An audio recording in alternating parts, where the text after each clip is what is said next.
Bismillahirrahmanirrahim. Assalamualaikum warahmatullahi wabarakatuh. Selamat pagi anak-anak. Apa kabarnya kalian? Iya, mudah-mudahan kalian masih tetap diberikan kesehatan oleh Allah Subhanahu wa taala sehingga kalian bisa mengikuti pembelajaran pada hari ini. Ibu ucapkan selamat datang pada kalian semua pada pembelajaran Bahasa Indonesia kelas 9 bagian kedua. Ibu kembali mengajak kalian siswa-siswi SMP Negeri 1 Bayombong kelas 9A, 9B, 9C, dan 9D untuk sama-sama menyimak materi yang hari ini akan kita bahas. Namun, seperti biasa, sebelum belajar, jangan lupa berdoa dahulu. Baik anak-anak, tetap materinya masih bab 1 yaitu teks laporan percobaan bagian kedua. Pada pertemuan yang lalu, telah Ibu sampaikan bagian-bagian dari teks laporan percobaan. Ayo, siapa yang masih ingat bagian yang pertama apa? Iya, betul. Pengertian teks laporan percobaan. Jadi, sebelum kalian memahami atau mengetahui apa itu teks laporan percobaan, kalian harus terlebih dahulu memahami pengertian dari teks laporan percobaan itu. Yang kedua, apa bagian yang kedua? Iya betul, ciri-ciri dari teks laporan percobaan. Ada berapa ciri-ciri teks laporan percobaan? Betul, ada 6. Lanjutnya apa lagi? Iya, tujuan dari teks laporan percobaan. Dan selanjutnya yang nomor 4 adalah fungsi teks laporan percobaan. Nah, itu 4 dari bagian teks laporan yang sudah Ibu sampaikan pada pertemuan yang pertama atau pertemuan sebelumnya. Nah, pada pertemuan kali ini Ibu akan sampaikan bagian yang kedua, yaitu bagian dari teks laporan selanjutnya, yaitu adalah sifat teks laporan percobaan. Kemudian yang keenam apa? Iya, struktur teks laporan percobaan. Dan yang ketujuh, sebelum kita membuat teks laporan percobaan, kita harus mengetahui langkah-langkah menyusun teks laporan percobaan. Iya, dan selanjutnya di dalam sebuah teks laporan harus diperhatikan pula kaidah kebahasaan yang digunakan. Gitu. Ya. Baik, itu adalah ke-8 dari seluruh bagian teks laporan percobaan. Jadi 4 bagian sudah Ibu sampaikan pada pertemuan dahulu dan sekarang 4 bagian yang akan Ibu sampaikan untuk kalian. Ya, mudah-mudahan kalian tetap fokus ya, tetap semangat untuk belajar pada hari ini. Baik, yang pertama akan Ibu bahas tadi apa? Yang pertama tadi ya, yang kelima.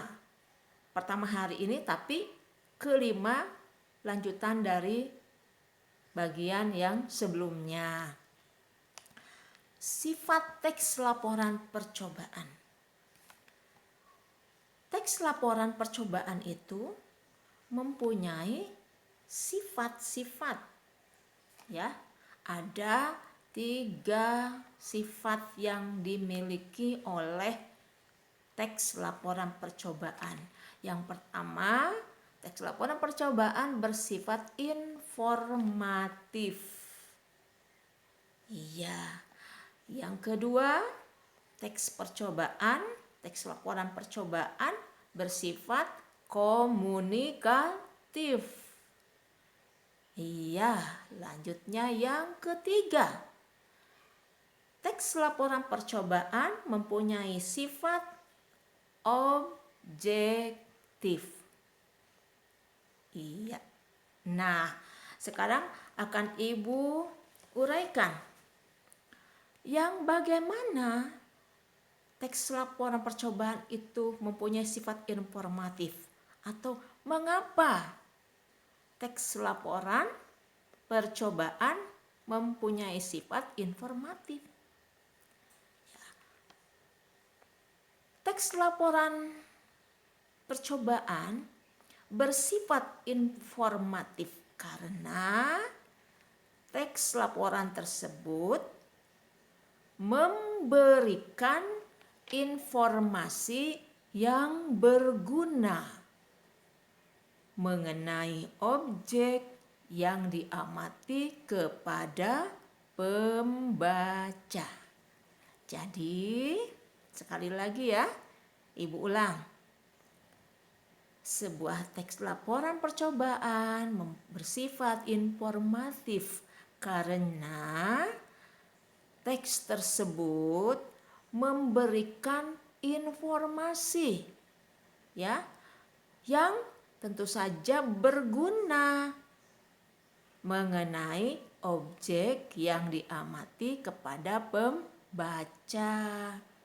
Jadi para pembaca atau masyarakat umum bahkan orang yang memberi tugas akan mendapatkan informasi yang berguna dari laporan yang kalian lakukan, lalu dituangkan ke dalam sebuah teks laporan.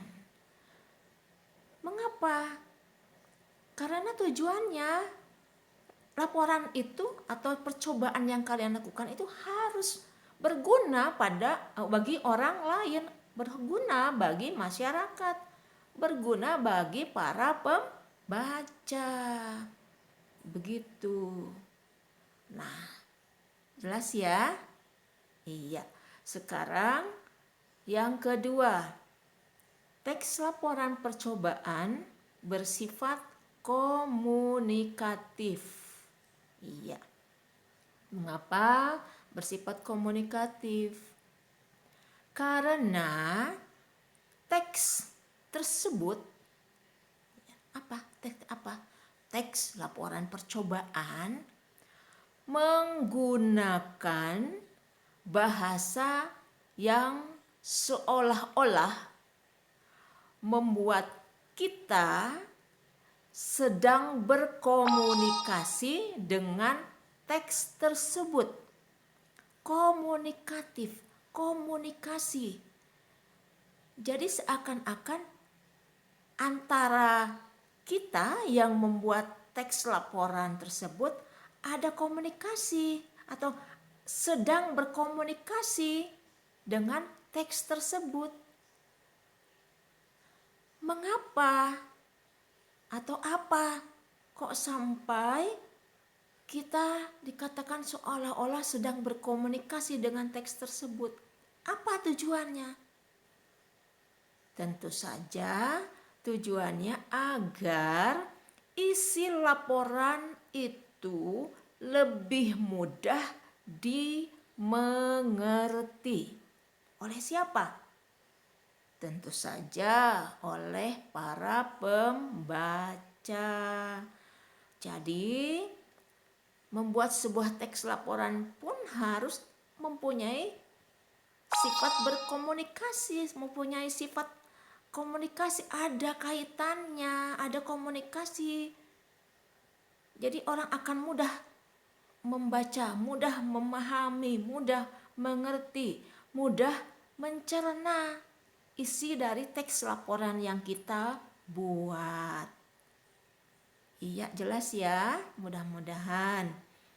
Sekarang sifat teks yang ketiga, yaitu bersifat objektif. Iya, pada pertemuan terdahulu kata-kata objektif ini sudah sering terdengar ya oleh kalian. Dan Ibu yakin kalian sudah memahami apa artinya objektif tersebut. Baik, kita ulang lagi saja ya. Bersifat objektif adalah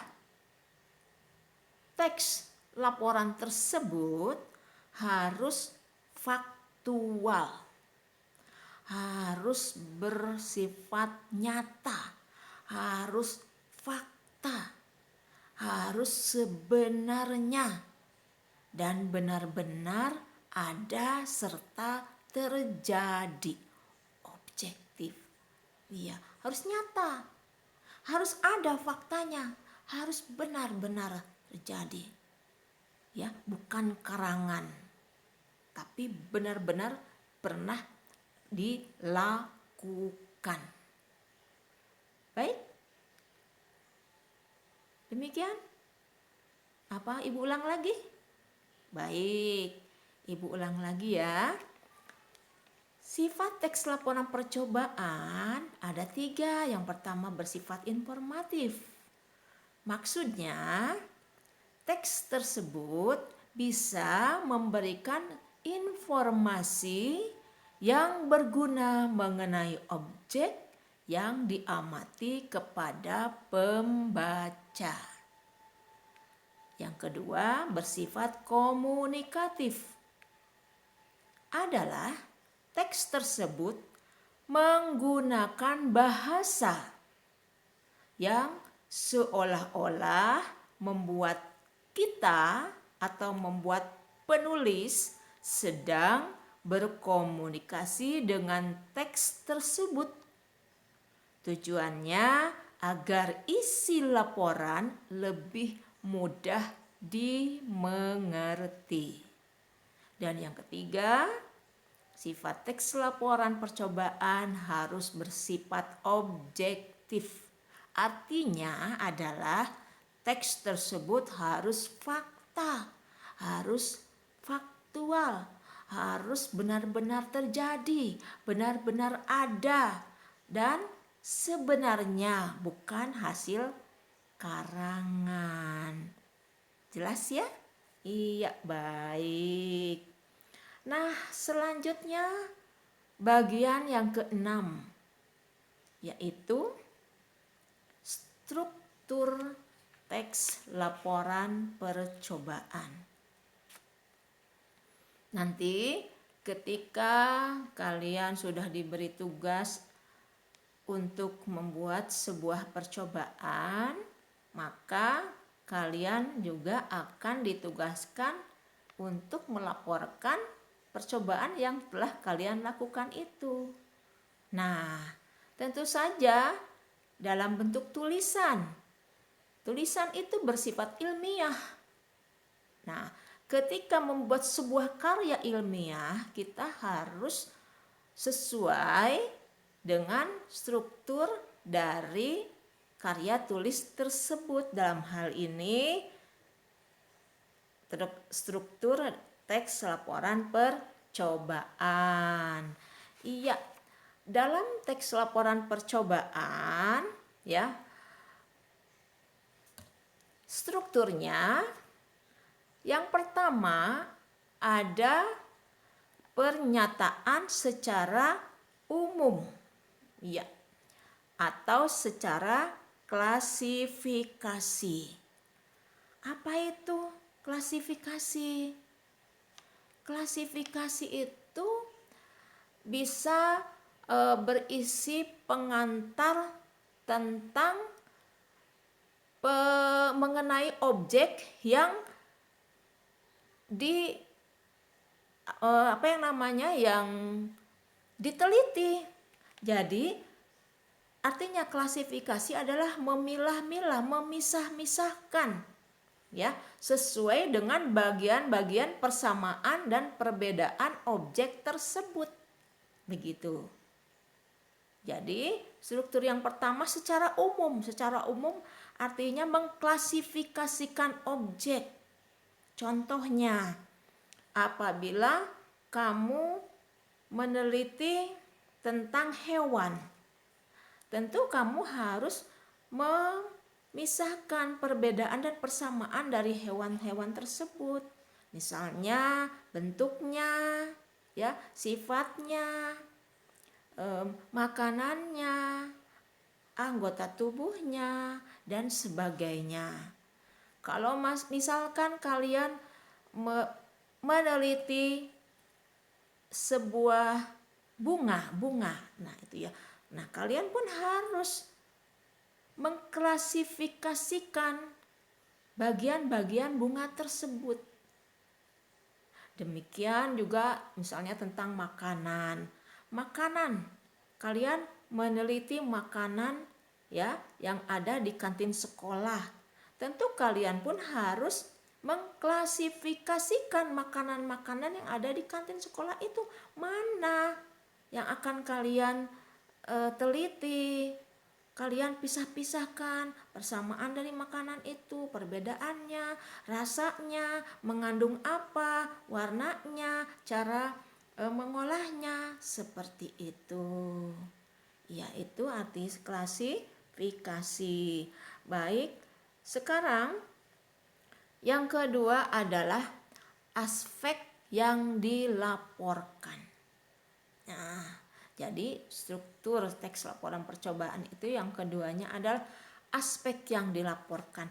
Apa saja ya aspek-aspeknya yang dilaporkan di dalam percobaan tersebut? Iya. Nah, di dalam teks laporan tersebut harus dijelaskan ya penjelasan tentang bahasan yang sedang kamu jadikan objek itu. Apa saja dijelaskan secara terperinci aspek-aspeknya ya begitu. Misalnya objek yang diamatinya itu adalah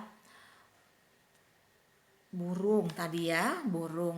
Kamu harus jelaskan secara detail aspek-aspek yang akan kamu teliti dari burung tersebut. Iya, baik.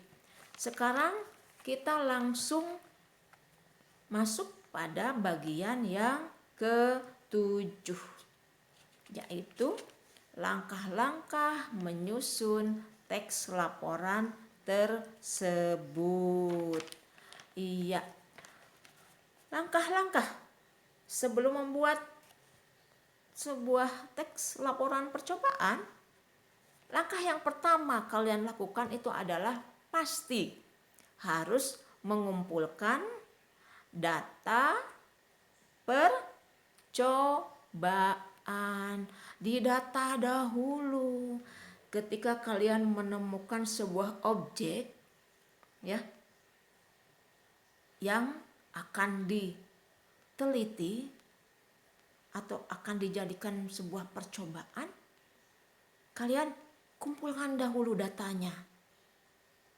Mengapa? Supaya akurat, supaya jelas, supaya nanti bisa dipertanggungjawabkan data tersebut.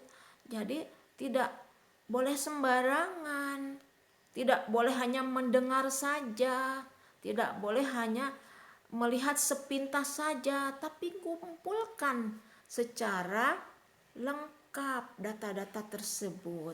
Nah, yang kedua, mengembangkan kerangka tulisan sesuai dengan sistematika.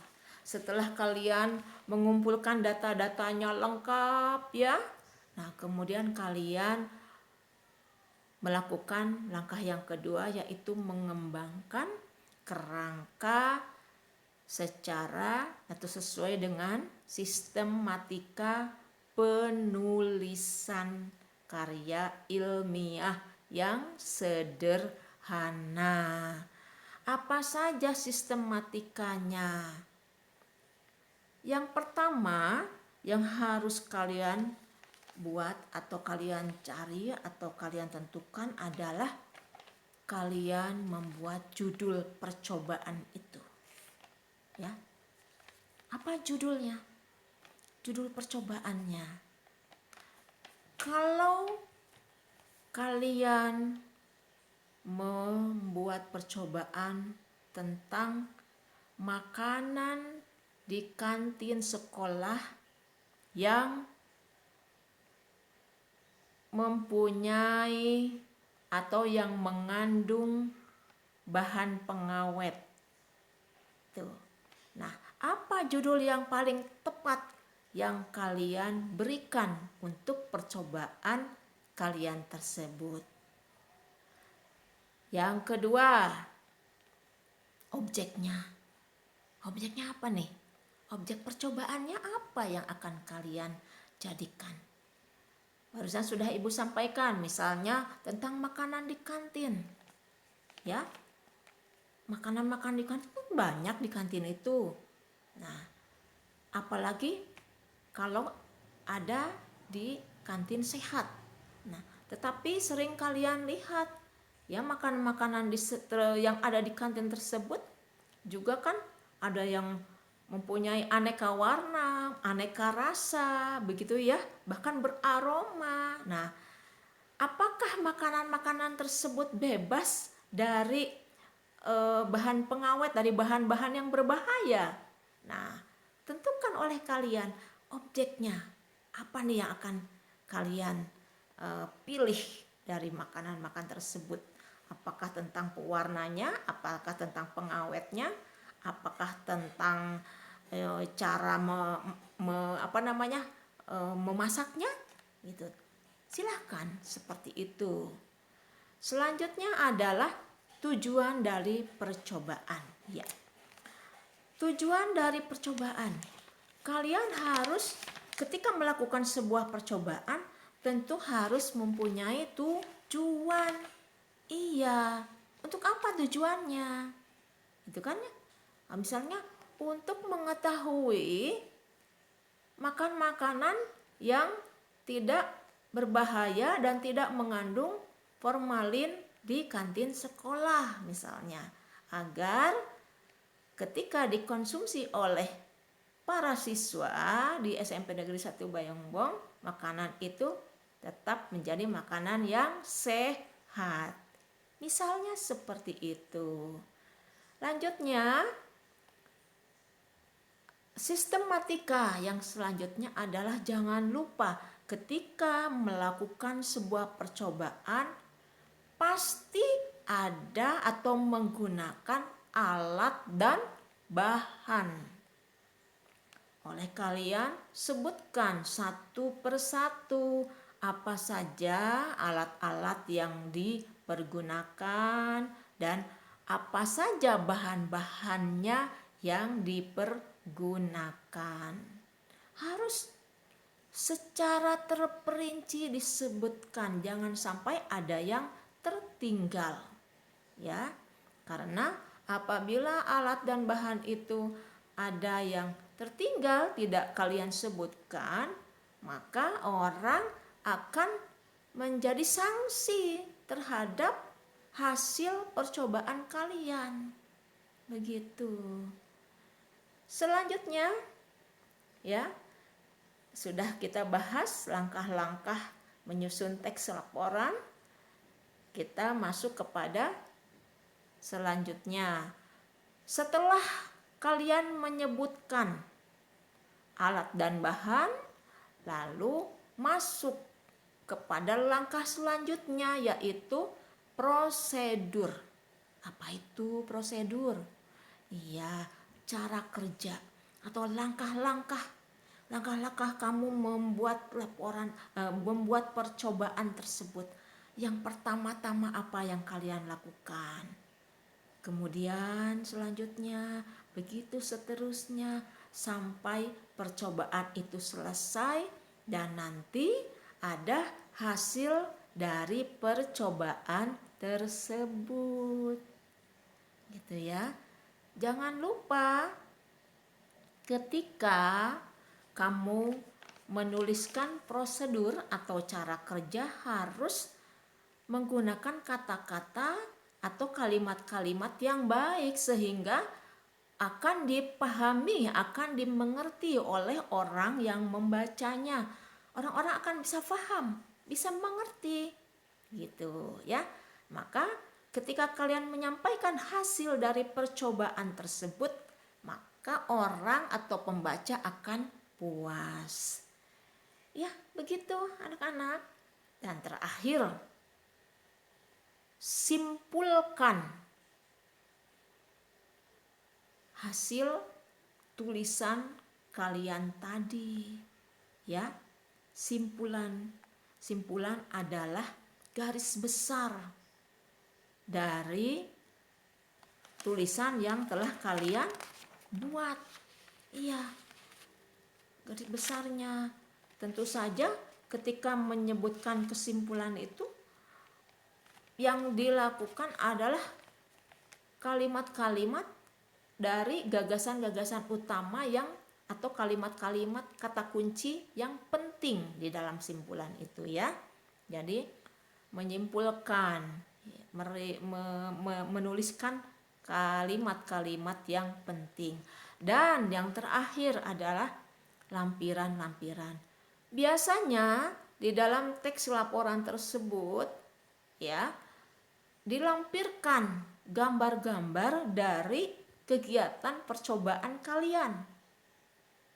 Itu dilampirkan mulai dari objeknya, dari alatnya, apa saja yang kalian pergunakan, kemudian bahan-bahannya, kemudian langkah-langkahnya, sampai terakhir hasil percobaannya itu dibuatkan gambarnya dan dilampirkan dalam teks laporan percobaan itu.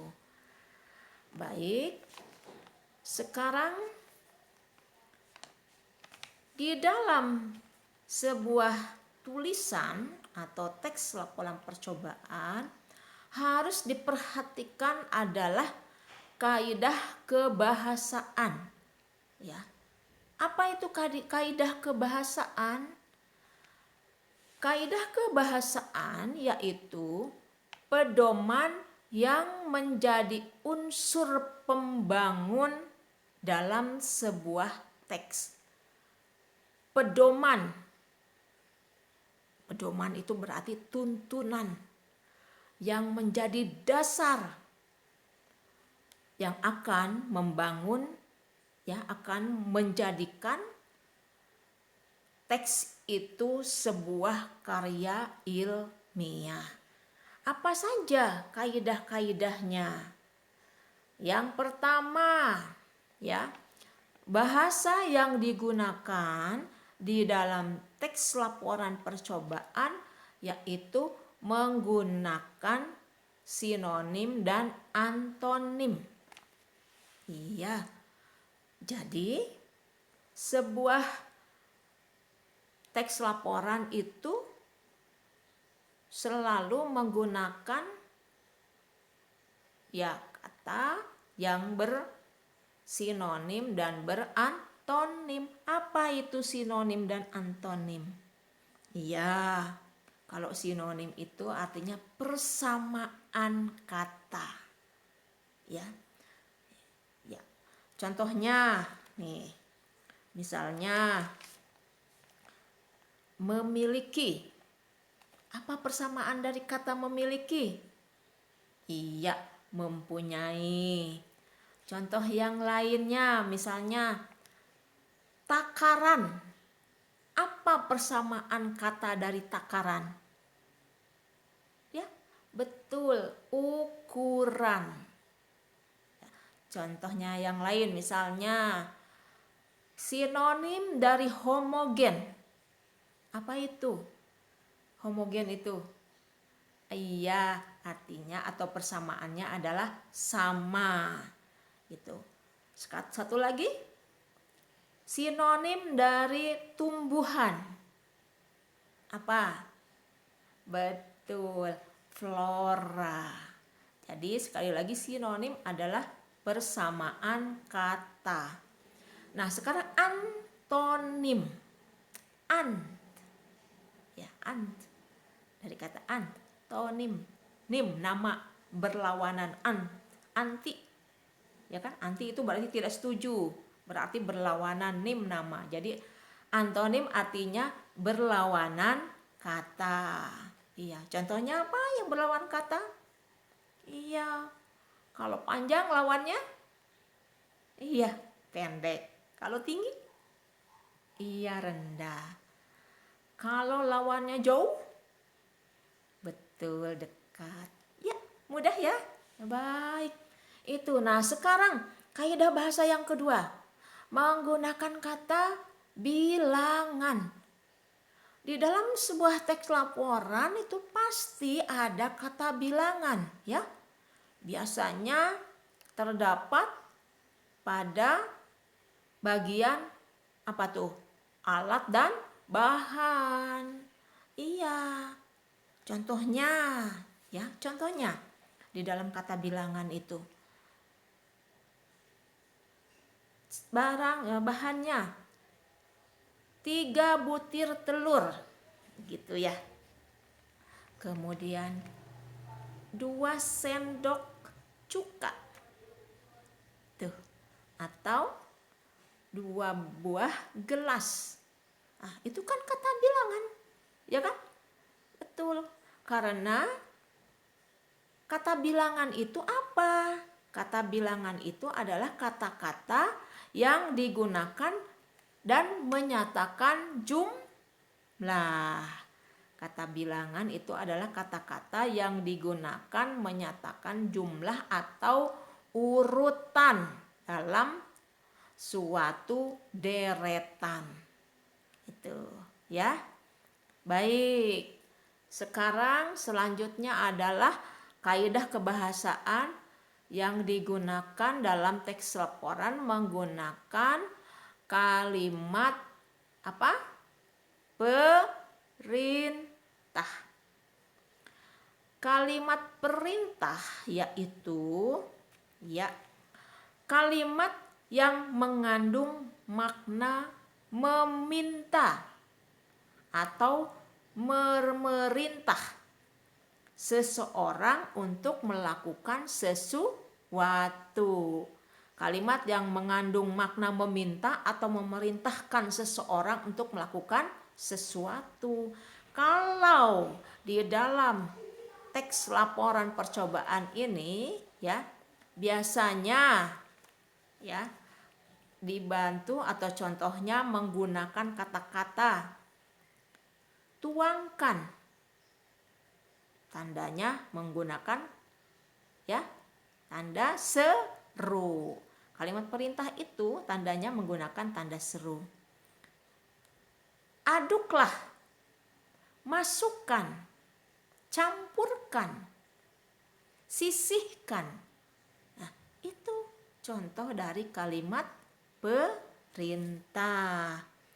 Selanjutnya, kaidah kebahasaan yang digunakan dalam teks laporan adalah menggunakan kata hubung atau konjungsi. Kata hubung atau konjungsi. Nah, apa itu kata hubung atau konjungsi? Kata hubung atau konjungsi adalah kata tugas yang menggabungkan dua kata, bisa juga frase atau klausa atau kalimat atau paragraf. Sekali lagi, kata tugas yang menggabungkan dua kata, bisa juga frase, bisa juga kalimat, bisa juga klausa atau paragraf. Jadi antar kata, antar frase, antar klausa, antar kalimat, bahkan antar paragraf. Iya. Contoh dari kata hubung itu biasanya apa? Iya. Dan, serta, atau, dan lainnya. Jelas ya? Iya. Baik, masih ada lagi kaidah kebahasaan yang dipergunakan dalam teks laporan percobaan, yaitu menggunakan kalimat majemuk. Yang bagaimana kalimat majemuk itu? Kalimat majemuk adalah kalimat yang terdiri atas dua pola kalimat atau dua klausa atau lebih. Gitu. Jadi kalimat yang terdiri atas dua pola kalimat atau dua klausa atau lebih. Itu. Ya, dan ada satu lagi pengertian dari kalimat majemuk. Kalimat majemuk itu juga adalah merupakan perpaduan dari beberapa kalimat tunggal. Gitu. Perpaduan dari beberapa kalimat tunggal. Iya. Contoh, misalnya di dalam sebuah percobaan ini ya. Panaskan minyak terlebih dahulu, kemudian masukkan bahannya. Tuh, ya. Itu kalimat majemuk. Panaskan minyak terlebih dahulu, kemudian masukkan bahannya. Nah, contoh yang kedua. Menanam bayam dengan cara hidroponik dapat menghemat uang dan ramah lingkungan. Menanam dengan cara hidroponik dapat menghemat uang dan ramah lingkungan. Itu contoh dari kalimat majemuk, ya. Terdapat beberapa klausa atau beberapa pola kalimat, ya, digabungkan menjadi sebuah kalimat yang utuh. Kalau kita melihat pada contoh yang pertama tadi, panaskan minyak terlebih dahulu. Bagaimana? Iya, tidak jelas pengertiannya ya. Panaskan minyak terlebih dahulu. Itu kalimat tunggal itu. Nah, ketika supaya kalimat itu maknanya akan dapat dimengerti oleh orang yang membacanya, maka kita menggunakan kalimat majemuk dengan menambahkan kata atau dengan menambahkan ya kalimat yang lain, yaitu kemudian masukkan bahannya. Gitu. Jadi panaskan minyak terlebih dahulu. Kemudian masukkan bahannya. Iya. Lanjutnya masih ada lagi kaidah bahasa yang digunakan dalam teks laporan percobaan, biasanya menggunakan kata kerja. Apa itu kata kerja?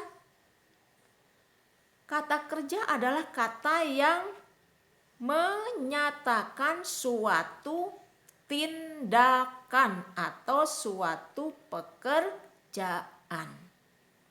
Kata kerja adalah kata yang menyatakan suatu tindakan atau kata kerja atau suatu pekerjaan. Apa ayo coba contohnya? Siapa yang bisa? Yang menyatakan kata kerja? Betul, lari. Ya kan? Mencuci. Makan.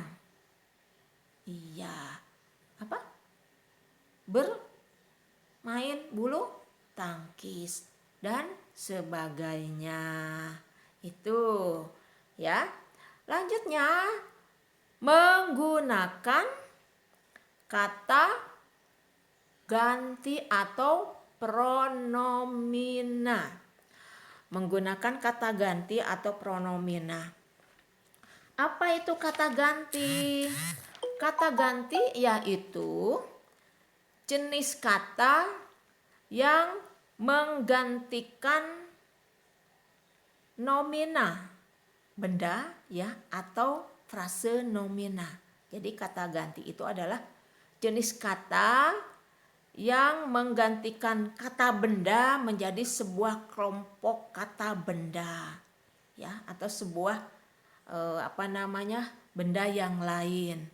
Contohnya saya, kapan, nya, ini itu. Ya, itu menggantikan mobil itu kepunyaannya. Nah, itu kan kata gantinya, kata ganti di sana. Ya. Ini pensil saya. Saya adalah sebagai kata ganti. Begitu. Baik, contohnya yang lain masih menggunakan kaidah bahasa, ya. Selanjutnya adalah menggunakan kaidah bahasa benda, menggunakan kata-kata benda. Di dalam sebuah teks teks laporan pasti ya menggunakan kata benda karena kata benda itu bisa berupa nama seseorang. Nama seseorang itu termasuk kata benda. Ya. Kemudian tempat. Tempat juga kata benda. Atau semua benda yang dibendakan. Jadi kata benda adalah bisa nama seseorang, bisa tempat atau benda yang dibendakan. Seperti itu. Selanjutnya kita melihat teks laporan percobaan menggunakan kalimat aktif. Apa itu kalimat aktif? Kalimat aktif adalah kalimat yang subjeknya melakukan pekerjaan. Subjeknya. Jadi kalimat aktif adalah subjeknya melakukan pekerjaan atau melakukan sesuatu. Ya. Biasanya sebagai tanda atau ciri dari kalimat aktif menggunakan imbuhan me. Ya, kalimat aktif biasanya menggunakan imbuhan me karena subjeknya melakukan pekerjaan. Contoh, ya, contohnya. Ayah sedang memperbaiki sepeda. Ayah adalah subjek. Predikatnya sedang memperbaiki. Objeknya adalah sepeda. Jadi siapa yang melakukan pekerjaan di sana? Iya betul ayah. Ayah sedang memperbaiki sepeda. Ya. Ibu sedang memasak di dapur. Memasak berarti melakukan pekerjaan. Siapa yang sedang melakukan pekerjaan di sana? Iya, ibu. Ya kan, ibu itu adalah subjek. Memasak itu predikatnya, begitu ya. Baik, selanjutnya menggunakan istilah-istilah ilmiah. Itu. Anak-anak, teks laporan percobaan itu adalah salah satu karya ilmiah. Oleh karena itu, pasti di dalamnya harus menggunakan kata-kata yang bersifat ilmiah. Dan bagaimana kata-kata yang bersifat ilmiah atau bersifat keilmuan? Ya. Yang bagaimana? Atau apa kata-kata yang bersifat keilmuan itu? Atau mengapa harus menggunakan kata-kata yang bersifat keilmuan? Karena tadi udah Ibu sampaikan ya, karena teks laporan percobaan itu merupakan laporan atau merupakan salah satu karya ilmiah, maka harus menggunakan istilah ilmiah atau istilah keilmuan. Mengapa? A. Meyakinkan pembaca tentang fakta. B. Penggunaan aspek kebahasaan yang tepat. C. Meyakinkan pembaca bahwa tulisan tersebut dibuat dengan menyertakan ilmu pengetahuan. D. Menilai suatu karya ilmiah. Dan terakhir, mengetahui makna yang terkandung dalam teks tersebut. Sekali lagi, Ibu ulang ya. Mengapa teks laporan harus menggunakan kata-kata atau istilah bidang keilmuan? Karena A. Dapat meyakinkan pembaca tentang fakta. B. Karena penggunaan aspek kebahasaan yang tepat. Sekarang C. Karena meyakinkan pembaca bahwa tulisan tersebut dibuat dengan menyertakan ilmu pengetahuan. Iya, dan D. Karena menilai suatu karya ilmiah. Dan terakhir, mengapa? Karena mengetahui makna yang terkandung dalam teks tersebut. Baiklah, demikian anak-anak telah Ibu sampaikan materi tentang bab 1 ya, pembelajaran bahasa Indonesia semester 1 tentang teks laporan percobaan. Sudah Ibu uraikan, di dalam teks laporan tersebut mempunyai beberapa bagian. Kemudian juga dari bagian-bagian tersebut mempunyai sub-sub bagian. Mudah-mudahan apa yang Ibu sampaikan dapat kalian pahami, dapat kalian mengerti, dan apabila masih ada yang belum dipahami, silahkan kalian bertanya melalui WA grup dan insya Allah akan Ibu jawab. Terima kasih atas perhatian kalian. Ibu doakan tetaplah kalian menjadi anak-anak yang soleh dan solehah, tetap menjadi anak-anak yang hormat kepada orang tua dan juga hormat kepada guru. Tetap semangat, sehat selalu. Sampai berjumpa lagi pada pembelajaran berikutnya. Terima kasih. Wassalamualaikum warahmatullahi wabarakatuh.